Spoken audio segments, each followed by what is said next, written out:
Morning guys. Kagising lang natin dito sa tapat ng hotel. Alas 8 na. Medyo tinanghali ako ng gising ngayon. And ang sarap ng tulog. Nakabawi kahit pa paano. Parang ito yung ano natin, yung bahay natin, convenience to, no? Extension ng bahay. Diyan ka magtututbrush, diyan ka maliligo, diyan ka maghihilamos. May almusala na din dyan, no? Restaurant, no?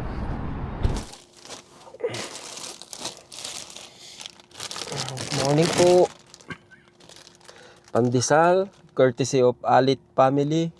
Thank you, Rose. So, para sa araw na to, ano mga itinerary ko? Bala ko lang maggala-gala sa ano mga no?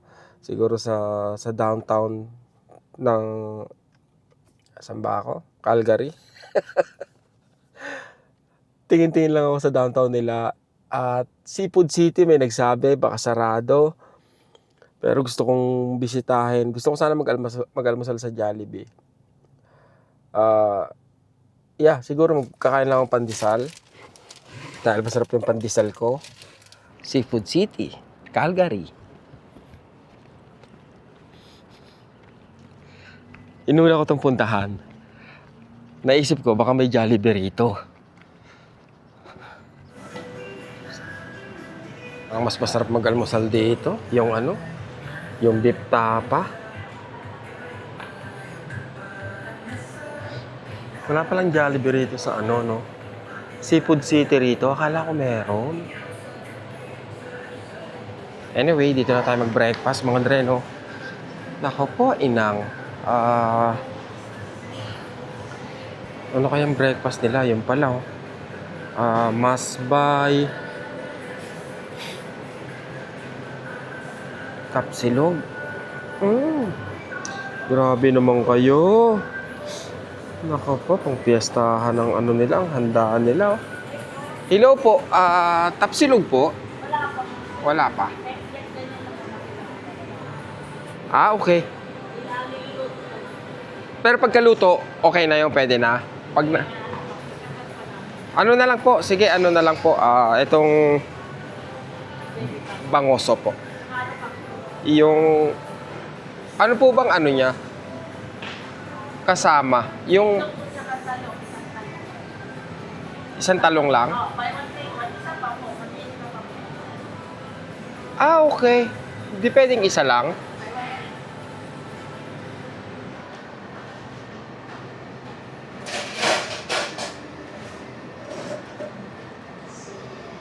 Ang mura ng ang mura ng almusal nila. Kaya pala buy one take one kasi $13 lang. Ay, nako po. Siguro mamaya na yung no? Mamaya na yung tapa. Kasi etong bangos, baka mawala yung lutong pag tumagal diba? Pati yung rice nila buy one take one din, no?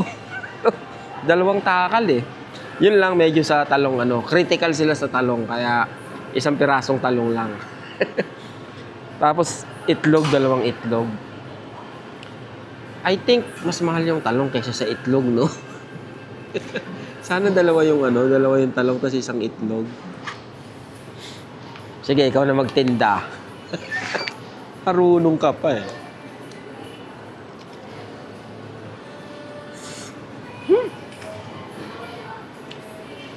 Garlic rice.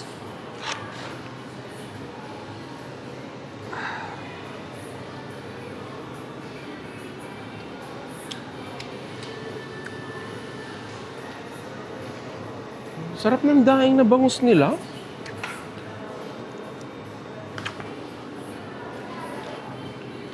Bye Seafood. Punta naman ako ngayon sa downtown. At I think dun lang ako mag-iikot mga dreno. Bago ako tumuloy sa biyahe.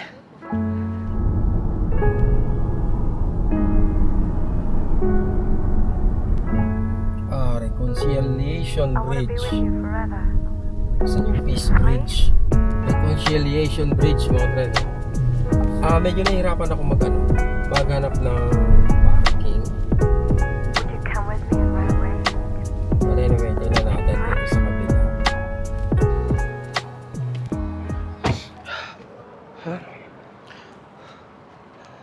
Naghahanap tayo ng parking spot dito. Nagbayad lang ako for 1 hour. Ngayon napunta natin ay saan nga tayo pupunta? Sa park tayo pupunta. Sa park. So, andito tayo ngayon. Hindi ko alam kung downtown to mga Dre or what, no? Pero base sa itsura lang kasi nandito yung mga matataas na building eh. So, I'm guessing kung hindi siya downtown, malapit siya sa downtown. Chinatown yata to. Oo nga, no? Ngayon ko lang napansin. Chinatown ba to mga Dre? Ang dami mga Chinese na ano eh. Karakter eh. Yung mga kanina, yung ano bang hotel yung nadaanan ko? Oo nga, Chinatown yata to.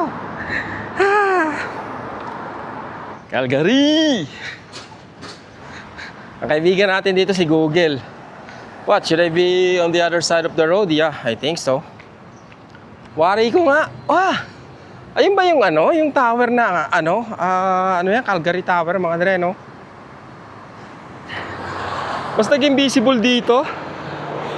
Ito palagay ko, ito din lang, dito lang sa Calgary meron. Okay, nasa Chinatown nga ako. The Calgary Chinatown Senior Center. Sa Chinatown nga. Medyo hindi talaga ako mapagmasid sa lugar. Kasi, obviously, sa una pa lang, nakita ko na yung mga maraming Chinese character na mga sulat-sulat sa mga building. Dapat naisip ko na yun no? So, dito daw tayo. Kakatawa naman dito. Wow! Wow!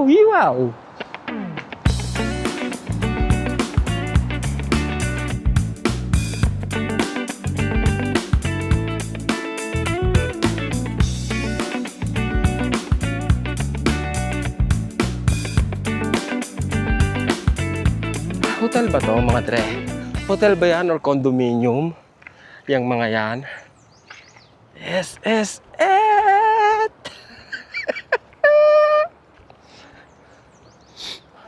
Ang laki pala ng river.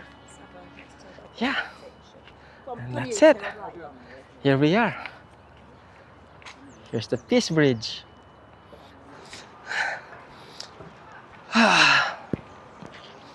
God.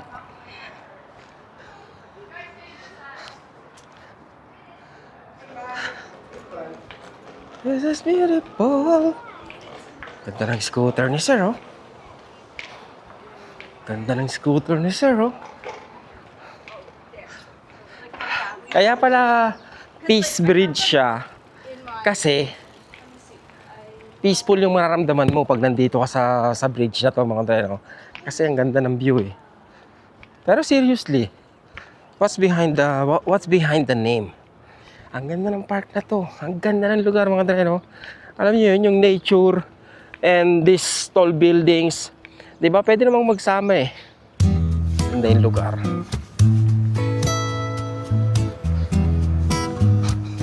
Plastic.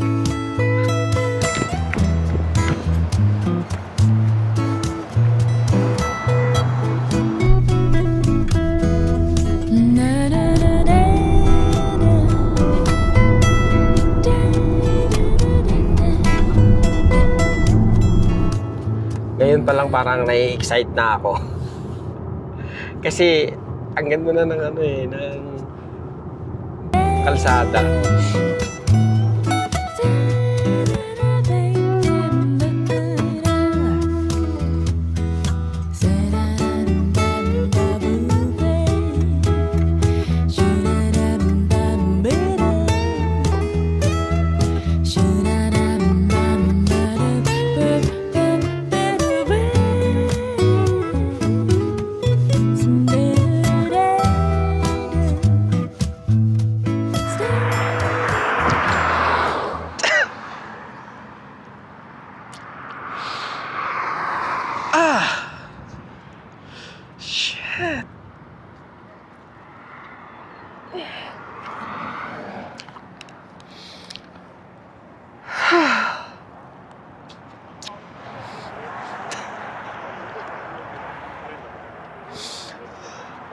Ewan, mga Dre, no? Ewan ko sa inyo kung ano. Sakit sa ano, mga Dre. Ang sakit sa damdamin.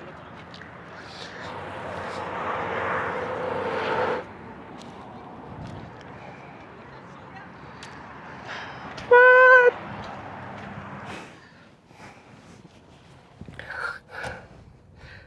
Nothing to say.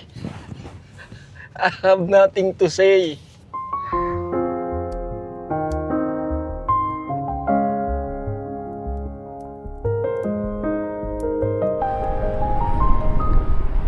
Huminto ako para umihi dito sa ESO. Kasi palagay ko naman kahit hindi ka naiihi, mapapaihi ka eh. Hira oh.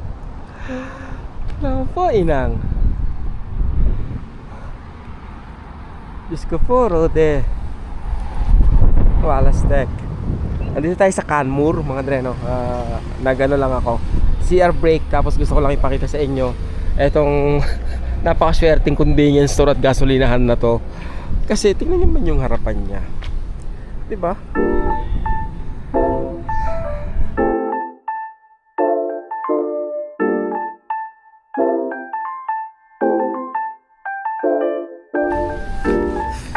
Ewan ko sa inyo kung saan kayo magcha-charge ng Tesla.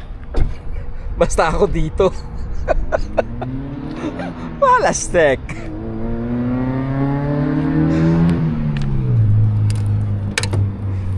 Baka mas mahal yung charging dito kasi ano Inako po. Talaga naman.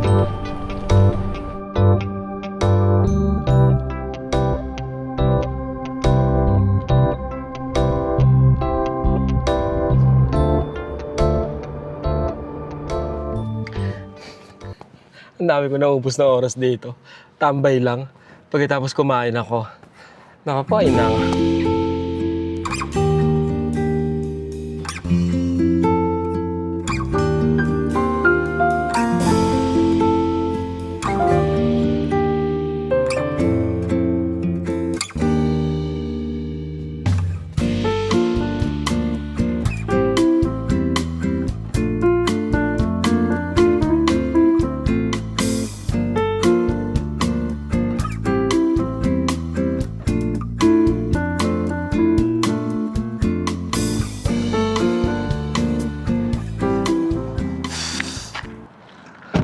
Parang dito rin kami dati nag-stop.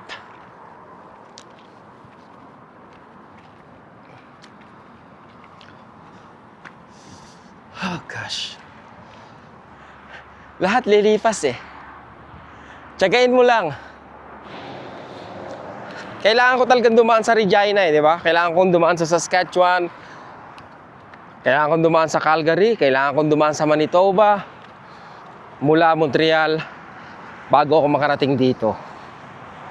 Parang buhay din di ba? Kailangan mo daanan lahat bago ako makarating kung saan ka man pupunta.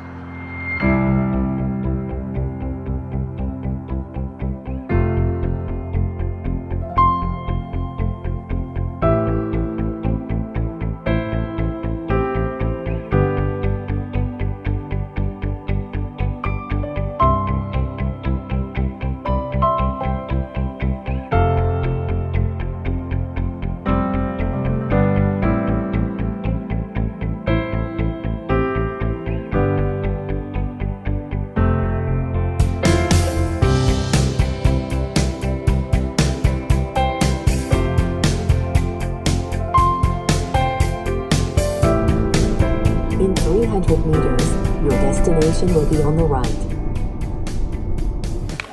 Nako po, Rude. Nako po, Rude. Ewan ko lang pag di kayo naglaway dito.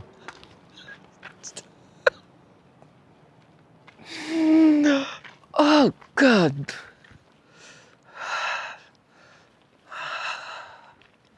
Inang ko po. Talaga naman. Diba? Nalampasan ko to mga Dre, no?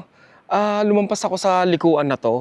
So, tumakbo ko ng 3 kilometers para mag-U-turn, para balikan ko to. And I was second, nagdadalawang isip kung babalik ako or didiretso na ako. Ako po, Rude. Naku po, Rude. Magkano kaya mag-ano rito?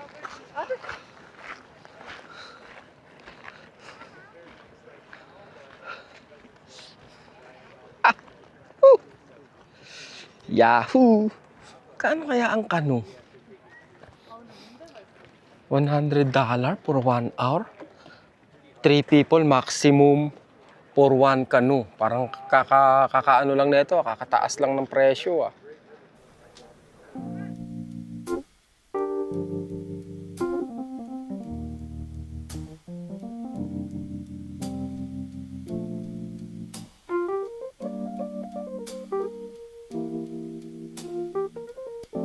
The fire burned out.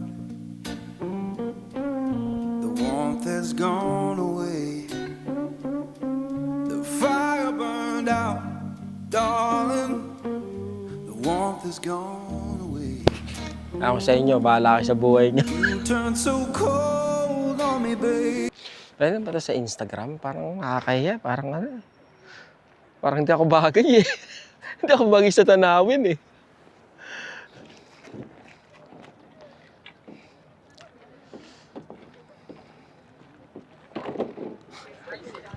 Merong mga naliligo doon. Ayun o. Sabi ko, okay, gusto kong bumaba eh. Gusto kong maghugas ng paa. Kasi nanggigita tayo pa ako. Siguro bababa tayo rito. I think pwede rito. May nakita ako dito kaninang ano eh. Bumaba dito eh. Yun o. Maghugas tayo ng paa.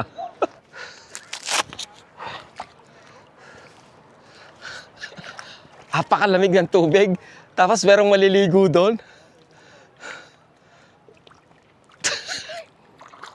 Buti lang nakachinelas ako.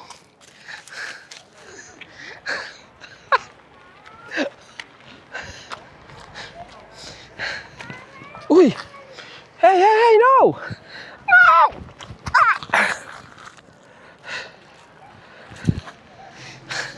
Alright. Yeah. It's nice.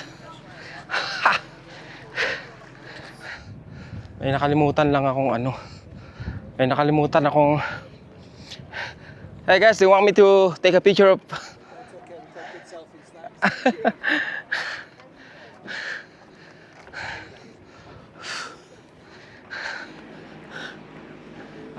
Sana pwedeng ano.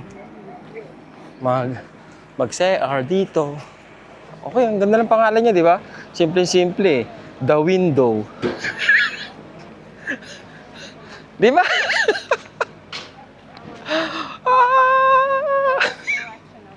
Gosh!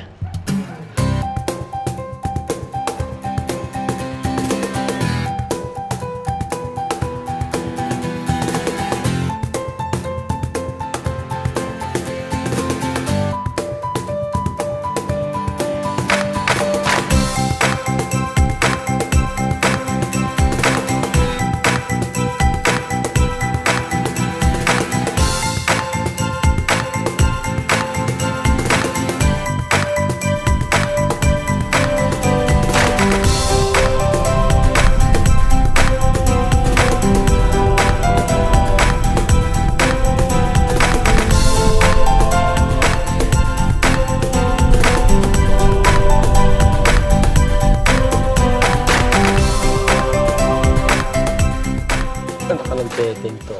May silaw eh. Yan oh.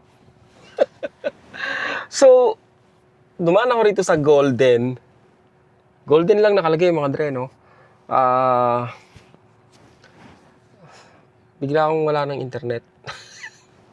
So, hindi ko na ma-search yung pupuntahan ko. Basically, it's just ano, kumbaga yung most photograph, isa sa mga pinakamagandang what do you call this? View sa picture taking. Kaya dumaan ako dito.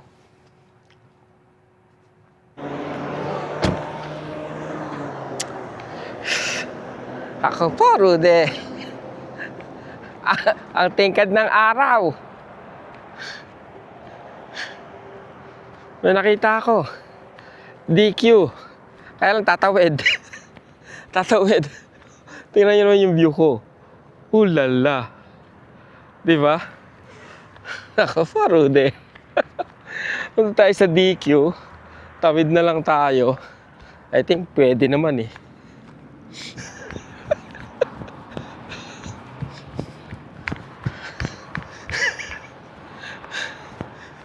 Pwede yata ako matulog dito.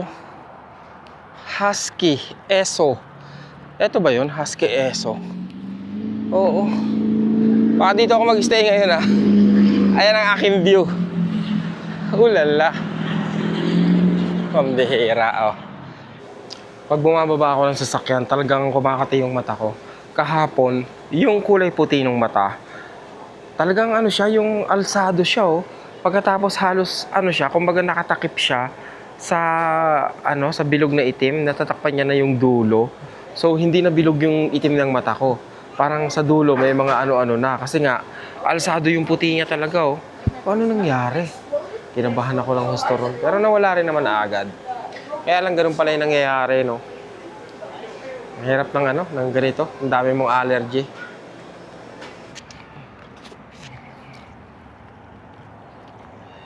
Dito nga yun, mga dre. I think dito yung ano, magandang stop. Kaya lang nandun ako sa kabila eh. So, iikot ako. Good evening, mga dre. Sa maniwala kahit sa hindi, alas 9 na ng gabi yan. Pero kita nyo yung araw nandun pa, di ba? At kita nyo naman yung paligid. Kaya naisipan ko na dito na lang muna ako tumuloy, magpalipas ng oras. Mula sa Calgary, ang nabiyahe ko lang sa araw na to ay 333 kilometers. Pinakakonting kilometers na nagawa ko sa loob ng mahigit isang linggong pagbiyahe. So ayan yung view natin, grabe, di ba? Nako po, inang. Malapit to sa ano, sa Golden, mga dre, no. Diyan lang banda yung Golden. Dito ako tumuloy kasi sa Golden, bababa ka diyan eh. Bababa ka pababa doon. Walang signal doon, kaya umakyat ako dito. At yun, luckily merong ramada rito, mga dre, no. Kaya naisipan ko dito na lang ako muna tumuloy para at least kahit pa paano may charging station. Dalawang charging station eh. Merong isa ron, tapos merong isa rito. So, tamang-tama yung ramada, mga deno. Nandyan siya. Tapos, andito yung sasakyan ko. Pero dito ako matutulog. Nabanggit ko lang may ramada dyan. Just in case gusto nyo tumuloy. Kahapon sa Sheraton, di ba? Ngayon sa ramada. Apakayaman natin. Naka pa, inang. Ano pa? Parang kailangan ko pa ng ano, mga 10 oras bago ako makarating sa Vancouver. Ang daan ko is, ewan ko kung dadaan ako sa Kelowna, mga dre, no? Kelowna to Vancouver. Kung aabutin ako ng 10 oras. Nako po, Rude. Ang tanawin. Alas 10 na yan, mga dre, no? Maliwanag pa rin. Hindi ako nagkamali. Hindi ako nagkamali ng hinto. Talaga naman. Nang ko po. Diba? Rose, ang siopaw. Ang siopaw.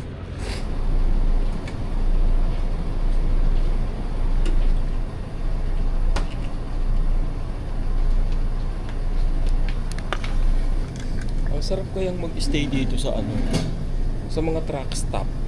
Eh, kumpleto eh kung anong kailangan mo.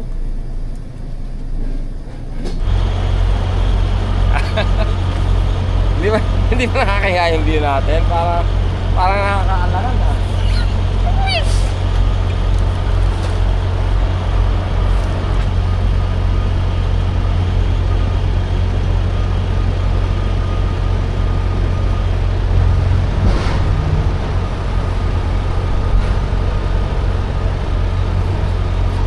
Iniisip nyo siguro kung saan kayo may inggit, no?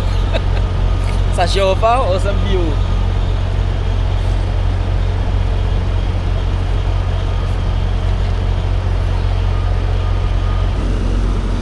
Round 2. Ang dami kong gutom.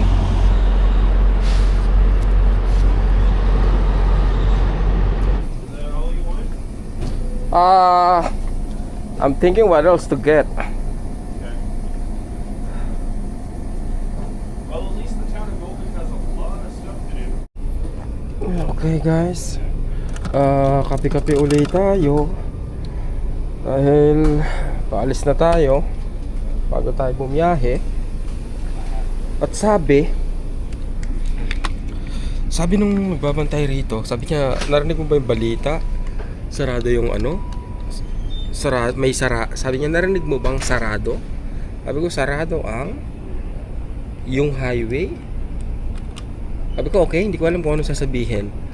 Sabi niya ganon. Sabi ko, I hope may alternative na daanan. Sabi niya, 14 hours detour. What?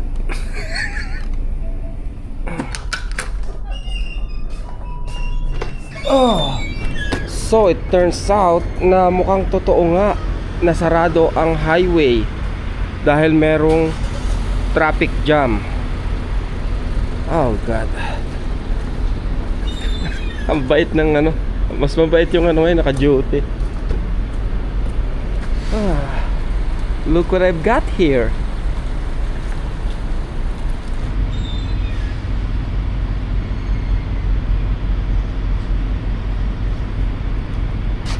Meron palang landslide kaya kinlose yung kalsada.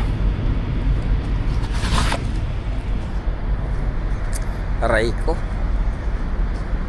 Ibig sabihin, pag nag-detour ng 14 hours, that means babalik ako ng Calgary. More than Calgary kung ganun.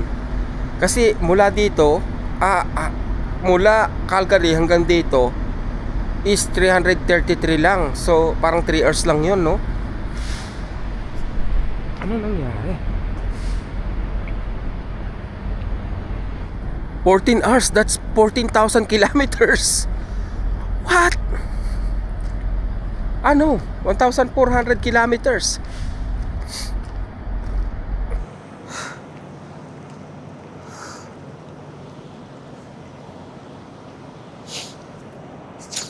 Tingnan ko kung saan ako magdi-detour. Meron daw 97A. So pag tinatype ko sa mapa, ang itinuturo niya puro highway 1 eh. So may iba yung dadaanan ko, may iba yung plano para sa araw na to.